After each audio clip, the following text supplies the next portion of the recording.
Hello everyone, आप सब कैसे हैं? उम्मीद करता हूँ कि आप सब अच्छे से, खैरियत से, एकदम बढ़िया है, मस्त है, स्वस्थ है, सेहतमंद है, चंगे है और बहुत बेसब्री से आप सब मेरे वीडियोस के इंतजार कर रहे हैं। तो आज आप सबके सामने ये बंदा शुभ्रजीत चक्रवर्ती हाजिर हुआ है एक सिनेमा का रिव्यू लेकर। कहने को तो ये सिनेमा जो है 5 सितंबर को रिलीज़ हुआ, लेकिन इस सिनेमा को सही तरीके से रिलीज़ कभी मिला ही नहीं है। बहुत सारे जगह पे सिनेमा को रिलीज़ मिलने से रोका गया है और इस सिनेमा का कलेक्शन कुछ खास हुआ भी नहीं है। खासकर वेस्ट बंगाल में तो इस सिनेमा को बिल्कुल भी कोई रिलीज़ नहीं मिली। तो वेस्ट बंगाल के चप्पल चाटने वाली सरकार ने इस सिनेमा को अभी तक रिलीज़ होने नहीं दिया। तो आप सब समझ ही गए होंगे कि मैं कौन से सिनेमा का रिव्यू करने जा रहा हूँ। हाँ, बिल्कुल सही समझा, बंगाल फाइल्स की मैं रिव्यू करने जा रहा हूँ। तो बंगाल फाइल्स, तो किस तरह मैंने इस सिनेमा को देखा है आप मुझसे पूछिए मत। तो इस सिनेमा को ठीक से रिलीज़ नहीं होने दिया गया। तो इस सिनेमा में दो टाइमलाइंस को दिखाया गया है। एक है वो बंगाल पार्टीशन और प्री इंडिपेंडेंस का जो राइट्स डायरेक्ट एक्शन डे जो कि 16 अगस्त 1946 को हुआ था, तो उस टाइमलाइन को दिखाया गया है। और दूसरा टाइमलाइन है आज की समय, कि आज वेस्ट बंगाल में किस तरह की पॉलिटिक्स चलता है, आज वेस्ट बंगाल में किस तरह की घटनाएं घट रही है। तो उस चीज़ को भी बहुत अच्छी तरीके से दिखाया गया है। तो इन दो टाइमलाइंस को यहाँ बहुत अच्छे तरीके से डायरेक्टर साहब दिखाने में कामयाब होते हैं। तो इस फिल्म के डायरेक्टर है विवेक रंजन अग्निहोत्री, जो कि खुद एक बहुत ही कंट्रोवर्शियल इंसान है, क्योंकि इससे पहले उनका रूप कुछ और था और आजकल बीजेपी के ज़माने में उनका रूप कुछ और ही हो गया है। तो ये बात भी बहुत सच है कि उन्होंने वक्त के साथ अपना चेहरा बदला है। बहुत मतलब गिरगिट की तरह इस आदमी ने अपना रंग बदला, क्योंकि इससे पहले उनका रंग कुछ और था और हिंदू धर्म को लेकर कुछ और ही बात करते थे। ये मतलब टिपिकली ये एंटी हिंदू थे और हिंदू धर्म को लेकर बहुत सारी मतलब उल्टी सीधी बातें ये विवेक रंजन अग्निहोत्री इससे पहले करते थे। लेकिन जब से मतलब बीजेपी की सरकार शुरू हुई है, इन्होंने अपना पूरी तरीके से रंग बदला है और तब से मतलब इनका पूरा माइंडसेट ही चेंज हो गया है। टिपिकली आप समझ लीजिए कि समय के साथ अपना रंग बदलना, गिरगिट की तरह रंग बदलना। तो खैर ये आदमी खुद कंट्रोवर्शियल तो है ही, लेकिन इन्होंने जो फिल्में बनाई है recently, Tashkent files, Kashmir files, vaccine war और ये बंगाल फाइल्स, ये चारों सिनेमा जो सच्चाई हमें दिखाती है, अक्सर यही सच्चाई हमसे छुपाया जाता है। कोई इन घटनाओं के बारे में ठीक से बात नहीं करता, और अगर कोई बात करता है तो बहुत ही मैनिपुलेटिव तरीके से बात करता है, ताकि मतलब दोष किसी और पर चढ़ाया जाए। जो असली दोषी है उनको हमारे देश के बहुत सारे पॉलिटिशियंस आज भी पूछते हैं। बिल्कुल सही समझाया आपने। सूरावर्दी को, यहाँ तक कि मोहम्मद अली जिन्ना की पूजा हमारे देश के बहुत सारे पावरफुल पॉलिटिशियंस आज भी पूछते हैं। और हमारे वेस्ट बंगाल में भी बहुत सारे ऐसे पावरफुल पॉलिटिशियंस हैं जो इनकी पूजा खुलेआम करते रहते हैं, लेकिन हमें कुछ कहने का हक नहीं है। अगर हम कुछ कहने जाएंगे तो कभी भी हमें किडनैप किया जा सकता है, हमको अरेस्ट किया जा सकता है, कभी भी हमको जेल की चक्की पीसनी हो सकती है। इसलिए हम खुलेआम उनका नाम ले भी नहीं सकते। लेकिन आप खुद समझ जाइए कि वो चप्पल चाटने वाली सरकार किस तरह की हरकतें कर सकती है। मतलब किस तरह की तानाशाही आज वेस्ट बंगाल में चलता है, इस चीज़ को इस सिनेमा में बहुत अच्छी तरीके से दिखाया गया है।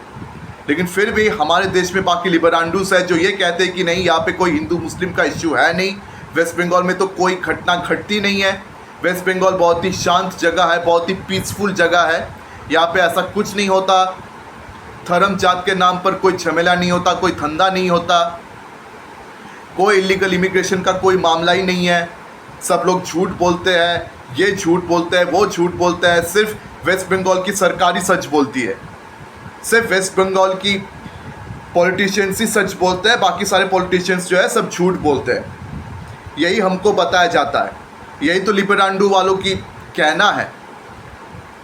मतलब देशद्रोही वाले देशद्रोहियों के साथ हाथ मिलाकर कुछ भी बोलते रहते हैं, कुछ भी करते रहते हैं, और हमसे असली सच्चाइयों को छुपाया जाता है। तो मैंने पहले ही कहा कि ये सिनेमा जो है दो टाइमलाइंस को दिखाती है, एक डायरेक्ट एक्शन डे वाले टाइमलाइन को और दूसरा आज के कंटेम्पोररी बंगाल में जो पॉलिटिक्स चलती है। तो यहाँ बहुत सारे ऐसे रियल लाइफ इंसिडेंट्स को, ठीक है, बहुत ही फिक्शनल तरीके से नाम और जगह पता बदल के दिखाया जाता है। खास करके संदेश खाली में जो घटनाएं हुई है और मुर्शिदाबाद में रिसेंटली जो घटनाएं हुई है, इन दोनों घटनाओं को भी फिक्शनल तरीके से यहाँ पर दिखाया जाता है। तो चलिए प्लॉट के बारे में बात कर लेते हैं विदाउट स्पॉइलर। तो देखिए, मुर्शिदाबाद में एक शेड्यूल्ड कास्ट लड़की जो कि जर्नलिस्ट कहलाती है, गीता मंडल, उसका अचानक से किडनैप हो जाता है। तो मुर्शिदाबाद में जिनका राज चलता है उनका नाम है सरदार हुसैनी, जो यहाँ के बहुत पावरफुल पॉलिटिशियन है। और सिर्फ पॉलिटिशियन ही नहीं है, वो वहाँ के राजा की तरह रहते हैं। उनके बात के बिना, उनके परमिशन के बिना मुर्शिदाबाद का एक भी पत्ता नहीं हिलता। लोग उनके कहने पर उठते बैठते हैं, उनका राज सराखों पर चलता है। वाह। तो उसके रोल में शाश्वत चैटर्जी दिखाई देते हैं, जो कि यहाँ पर मेन विलेन का रोल प्ले करते हुए नज़र आते हैं। तो अब गीता मंडल के बारे में किसी को कुछ पता नहीं चला है। ये लड़की किडनैप हो गई है सरेआम। अब ये लड़की कहाँ पर है, किस हाल में है, कोई भी पुलिस इसको इन्वेस्टिगेट करने से डरती है। वेस्ट बंगाल की पुलिस भी इसको इन्वेस्टिगेट करने से डर रही है। तो वहाँ पर एक सीबीआई ऑफिसर को भेजा जाता है। तो उनका नाम है शिवा पंडित। तो शिवा पंडित के रोल में दिखाई देते हैं दर्शन कुमार, जो इस केस को अपनी तरीके से इन्वेस्टिगेट करते हैं। तो इस केस को इन्वेस्टिगेट करने के दौरान उनकी मुलाकात होती है एक बूढ़ी, एक वृद्ध महिला से। तो उस वृद्ध महिला के नाम है भारती बैनर्जी। तो उसके रोल में हम पल्लवी जोशी को देखते हैं। उसके बाद क्या क्या होता है इस केस के दौरान या नहीं होता है, अगर आपको ये सब जानना है तो आपको सिनेमा देखनी पड़ेगी। और कैसे इस केस के साथ ये 1946 वाला डायरेक्ट एक्शन डे जुड़ा हुआ है, ये घटना किस तरह से इस कंटेम्पोररी पॉलिटिक्स के साथ जुड़ा हुआ है, ये भी अगर आपको जानना है तो आपको ये सिनेमा देखनी पड़ेगी। तो देखिए, सिनेमा का जो रन टाइम है बहुत ही लंबा चौड़ा है, 3 घंटा 18 मिनट। लेकिन आप यकीन मानिए, इस सिनेमा को जब आप देखोगे ना, तब आपके रोंगटे खड़ी हो जाएगी। मतलब आप डर जाओगे, आपके दिल और दिमाग में डर बैठा रहेगा कि इस तरह की चीज़ें हमारी पश्चिम बंगाल में हो चुका है, इस तरह की चीज़ें हमारी पश्चिम बंगाल में हो चुका है और हो रहा है। दिल दहला देने वाली कुछ सच्चाई आपको इस सिनेमा को देखकर ही पता लगेगा। देखिए, ये बात सही है कि विवेक रंजन अग्निहोत्री खुद एक सही इंसान नहीं है, लेकिन उनके सिनेमा में वो जो चीज़ दिखाते हैं वो भी सच्चाई है। वो सारे सच है, वो बिल्कुल सच है, चाहे प्रोपेगेंडा हो, लेकिन बिल्कुल सच है। तो बंगाल फाइल्स में जो सारी चीज़ें दिखाई गई है वो बिल्कुल सच है, इस बात पर कोई संदेह नहीं है।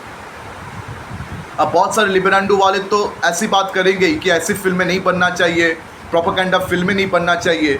प्रोपेगेंडा सिनेमा ये बहुत सालों से बनती आ रही है, सिर्फ हमारे इंडिया में नहीं बनता, इससे पहले बहुत विदेशों में ये फिल्में बन चुकी है और इनमें से एक आध सिनेमा को तो ऑस्कर में भी अवार्ड्स मिल चुका है। लेकिन ये लिबरांडो वाले क्या समझते हैं फिल्म के बारे में, और क्या ही समझ सकते हैं। इनको तो बस अपनी मनमानी करनी है और अपनी पॉलिटिकल एम्बिशन को पूरा करने के लिए बस लोगों को एक दूसरे के खिलाफ भड़काना है, देश को अंधकार में डालना है। ये लिबरांडो वाले यही कर सकते हैं, इस देश को बस अंधकार में डाल सकते हैं और हमें एक दूसरे के खिलाफ बस लड़वा सकते हैं। ये लिबरांडो वाले सालों से ये काम करते आए हैं, पर आज जब उनके पेट पर लात पड़ रही है तो उनको मिर्ची तो लगेगी, उनके गाड़ में लात तो पड़ेगी। तो इसलिए अब वो जो मतलब इनका जो मन चाहे वो बस बोले जा रहे हैं कि ये घटनाएं झूठ है, ये सारी चीज़ें झूठ है। अगर ये सच में झूठ है तो आप साबित करके दिखाइए, साबित करके दिखाइए कि ये सारी घटनाएं झूठ है। साबित करके दिखाइए कि कश्मीरी पंडितों को कश्मीर से नहीं भगाया गया। साबित करके दिखाइए कि बंगाल फाइल्स में जो सारी चीज़ें दिखाई गई है वो सारी झूठ है। अब आप ये भी साबित करके दिखाइए कि डायरेक्ट एक्शन डे जिसकी बातें हो रही है उस नामक कोई घटना है ही नहीं। ये तो ऐसे दावे कर रहे हैं, मतलब इनके बारे में मैं कुछ और कहना नहीं चाहता। ऐसे तानाशाही लोगों के बीच हम रहते हैं, कुछ भी हो सकता है, शायद मुझे भी अरेस्ट कर सकते हैं, मेरे साथ भी कुछ भी हो सकता है, क्योंकि यहाँ पे सच्चाई बोलना मना है। सच्चाई कहने पर हमारा गला काटा जाता है। तो ऐसी हालातें हैं। तो जब ऐसी चीज़ें इस फिल्म में दिखाई जाती है तो बहुत सारे लोगों की गाड़ में तो लगेगी ना, और लगने वाली है, क्योंकि बहुत कड़वी सच्चाई इस सिनेमा में दिखाई गई है जो आप सबके लिए जानना बहुत ही ज़रूरी है। अगर आप सच्चे भारतीय हो, सच्चे देशवासी हो, तो आपको ये सिनेमा ज़रूर देखनी चाहिए। अगर आपकी नज़दीकी सिनेमा हॉल पे कहीं भी रिलीज़ हुई हो तो प्लीज़ इसको ज़रूर देखिए। ऑलरेडी ये सिनेमा जो है एक डिज़ास्टर साबित हो चुका है, पर फिर भी मैं चाहता हूँ कि आप इस सिनेमा के लिए खड़े रहें, इस फिल्म को पूरी तरीके से सपोर्ट करें। तो मैं आपसे ये उम्मीद करता हूँ कि आप इस फिल्म को पूरी तरीके से सपोर्ट करेंगे। और बाकी जो लिबरांडूस है, आप अपनी दुकान और अपना ये जो झूठी कहानी है, इसकी धंधा कहीं और करें। इसकी धंधा मेरे सामने करने की कोशिश ना करें, क्योंकि मैं आपके इस बहकावे पे नहीं आने वाला। आपके इस धंधे को नहीं मानता, आप पर विश्वास मैं नहीं करूँगा, क्योंकि मैं सच्चाई के लिए खड़ा रहूँगा। जो सच है मैं उसका साथ दूंगा। मैं ऐसे हरामियों का साथ नहीं दे सकता, ऐसे हरामियों का साथ नहीं दे सकता जो हमारे देश की असली इतिहास को छुपाते हैं और हमारे देश के विलेंस को सेलिब्रेट करते हैं। मैं ऐसे लोगों का साथ नहीं दे सकता। मैं ऐसे लोगों का साथ बिल्कुल भी नहीं दूंगा। अगर ऐसे लोगों की दुकान 1946 पे सच में चल जाता ना, तो ये जो कलकत्ता है, ये जो पूरा पश्चिम बंगाल है, ये पाकिस्तान का अंतर्गत होता। हम सब पाकिस्तानी कहलाते आज, और मैं इतनी शांति से यहाँ यूट्यूब वीडियो भी नहीं चला पाता अगर ऐसा होता तो।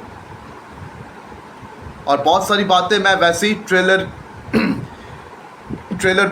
के मतलब रिएक्शन देते वक्त मैं कह चुका हूँ। बहुत सारी बातें मैं ट्रेलर की रिएक्शन देते वक्त कह चुका हूँ, तो अब और कुछ बचता नहीं है। सोचता हूँ कि और क्या बताऊँ। इतनी कड़वी सच्चाई सारी दिखाई गई है सिनेमा में, इसके बाद मेरे लिए कुछ कहने को बचा ही नहीं है। अब बस आप देखिए और खुद महसूस कीजिए कि क्या क्या चीज़ें चलती है और नहीं चलती है। मतलब संदेश खाली और मुर्शिदाबाद के राइट्स को फिक्शनल तरीके से यहाँ पे दिखाया जाता है, और भी कई सारे ऐसे सच्चे घटनाएं फिक्शनल तरीके से यहाँ पर दिखाए जाते हैं। तो बॉस डायरेक्शन बहुत बढ़िया है, और एक्टिंग परफॉर्मेंसेस के बारे में क्या ही बताएं। बहुत बढ़िया परफॉर्मेंसेस है इस सिनेमा में, इस बात पर कोई शक नहीं। तो बहुत ही कन्विंसिंग तरीके से, बहुत ही मतलब डिटेलिंग के साथ और रिसर्च के साथ विवेक रंजन अग्निहोत्री अपने इस कंसेप्ट को इस सिनेमा में दिखाने पे सफल होते हैं। उन्होंने जो भी कंसेप्ट इस सिनेमा में दिखाया है, बहुत ही मतलब सफलता के साथ दिखाया है, क्योंकि उनकी सिनेमा में बहुत सारी डिटेलिंग्स होती है, बहुत रिसर्चेस होती है। इसलिए किसी के बाप में वो दम नहीं कि उनके सिनेमा को झुठला सके या उनके फैक्ट्स को झूठा साबित कर सके। ये दम किसी के बाप में नहीं है। तो बाकी आप लोगों को क्या लगता है कि आप लोग इस सिनेमा के साथ खड़े होंगे या नहीं?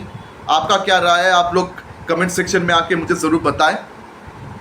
और हाँ, अगर आपको मेरी बातें सच लगती है, सही लगती है, तो आप मेरे वीडियोस को लाइक करें, इसे शेयर करें ज़्यादा से ज़्यादा। और हाँ, मेरे चैनल को सब्सक्राइब करना बिल्कुल भी मत भूलिएगा। तो आज मैं आप सबसे विदा लेता हूँ, फिर मुलाकात होगी अगले वीडियो में।